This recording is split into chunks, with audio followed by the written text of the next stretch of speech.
진한 썬팅은 사실 럭셔리의 상징이었다는 거 알고 계셨나요? 썬팅이 지금처럼 대중화되기 전 진한 썬팅은 사실 특별한 계층만의 전유물이었습니다. 그 시작은 1960년대 할리우드로 거슬러 올라가는데요. 당시 할리우드 스타들은 늘어나는 파파라치들 때문에 골치가 아팠습니다. 1950년대 이탈리아에서 시작된 파파라치 문화가 미국으로 건너오면서 소피아 로렌 같은 스타들은 어디를 가든 카메라에 쫓기게 되었죠. 이들이 찾은 해결책이 바로 진한 썬팅이었습니다. 처음에는 단순히 사생활 보호가 목적이었지만 시간이 지나면서 진한 썬팅 자체가 부와 명성의 상징이 되기 시작했습니다. 일반인들은 저 차는 썬팅이 진하니까 분명 유명한 사람이 타고 있을 거야 라고 생각하게 된 것이죠. 흥미롭게도 이런 문화는 지금까지 이어지고 있습니다. 대통령 전용 차나 VIP 차량들은 일반 썬팅보다 훨씬 두꺼운 특수 썬팅을 사용하는데, 이는 단순히 프라이버시 보호를 넘어서 보안상의 이유도 있습니다. 심지어 어느 정도 방탄 기능까지 갖춘 썬팅도 있다고 하니 썬팅이 어디까지 발전할 수 있는지 보여주는 사례라고 할 수 있겠네요. 오늘은 요즘 같은 불볕 따위에 햇볕의 뜨거운 열기를 줄여주는 중요한 역할을 하는 썬팅에 대해 이야기해 보겠습니다. 여름에는 햇볕이 너무 뜨겁다 보니 차에 탈 때면 등과 엉덩이가 뜨끈하다 못해 익어버릴 것만 같은데요. 저는 요새 통풍 시트가 없었을 땐 어떻게 차를 타고 다녔을까 하는 생각이 들곤 합니다. 요즘은 이 햇볕의 열기를 차단해주는 썬팅이 거의 필수입니다. 사실 썬팅이라는 개념은 정말 오래되었고 광범위하게 적용되어 왔는데요. 간단히 말해 햇빛 차단을 위해 유리창에 뭔가 붙이는 것을 의미합니다. 그럼 썬팅의 원형이라 부를 수 있는 것에는 무엇이 있을까요? 엄청 옛날로 되돌아가야 하는데요. 기원전 수천 년 전에는 이집트와 메소포타미아에서 장식용 컬러 유리가 제작됐고,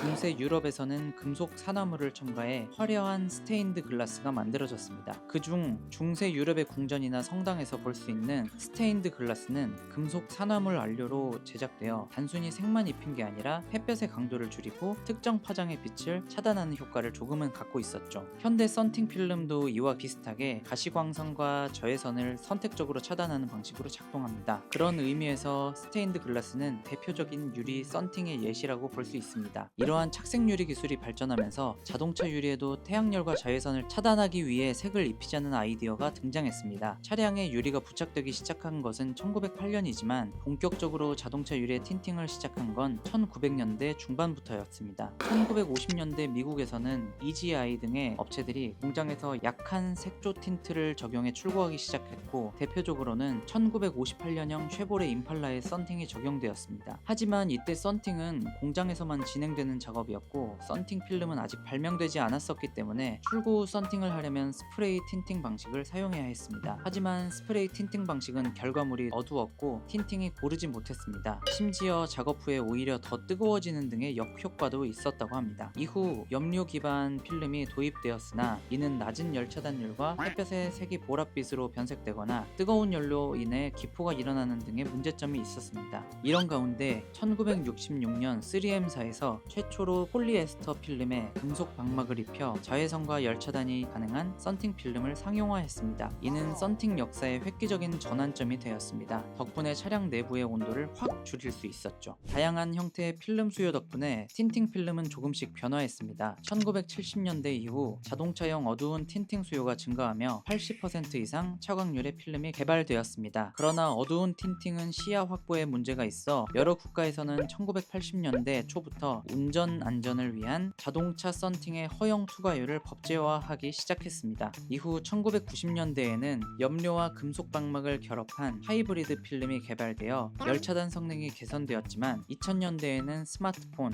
GPS 등 전자기기 간섭 문제가 대두되며 금속 대신 세라믹 또는 나노 물질을 사용한 무금속 필름이 발전했습니다. 그와 동시에 밝은 필름이어도 높은 저해선 차단율과 열 차단율을 지니게 됐습니다. 이제는 밝게 보이는데도 열과 자외선은 확실히 막는 시대가 된 겁니다. 썬팅 시장은 북미 지역을 중심으로 성장하기 시작했습니다. 1966년 3M사가 최초의 상용 썬팅 필름을 개발한 이후 미국의 자동차 문화와 함께 빠르게 확산되었죠. 시장 규모로 보면 정말 놀라운 성장을 보이고 있습니다. 2023년 자동차용 썬팅 필름 시장은 60억 1,800만 달러 규모였고 2030년까지 80억 4,740만 달러에 이를 것으로 예상됩니다. 연평균 4.3%씩 꾸준히 성장하고 있는 셈이죠. 한국도 썬팅 시장에서 꾸준히 성장해 오고 있는데요. 한국의 썬팅 필름 산업은 1980년대 후반부터 본격적으로 시작되었습니다. 처음에는 외국 제품을 수입해서 사용하다가 1990년대 들어서 국산 썬팅 썬팅 필름을 생산하는 업체들이 등장하기 시작했습니다. 한국 시장도 이런 글로벌 트렌드를 따라가고 있는데 국내 업체들은 기술력 향상과 함께 해외 진출에도 적극적으로 나서고 있습니다. 앞으로 어떻게 될지는 지켜봐야겠죠? 저는 뒤에서 항상 응원하고 있겠습니다. 썬팅은 할리우드 스타들의 사생활 보호 수단이 되고 럭셔리의 상징이 되었다가 결국에는 연간 수십억 달러 규모의 글로벌 산업으로 성장하게 되었습니다. 그리고 적절한 썬팅은 여름철 열기를 완화할 수 있을 뿐만 아니라 내 차의 수명과 내 건강까지 지킬 수 있는 셈이죠. 혹시 아직도 썬팅을 안 하셨거나 햇빛에 변질된 필름을 그대로 쓰시고 계신다면 이번 여름을 계기로 한번 점검받아 보시는 것도 괜찮을 것 같습니다. 오늘 영상도 끝까지 시청해 주셔서 감사드리고 궁금하거나 알고 싶은 이야기가 있다면 댓글 남겨주세요.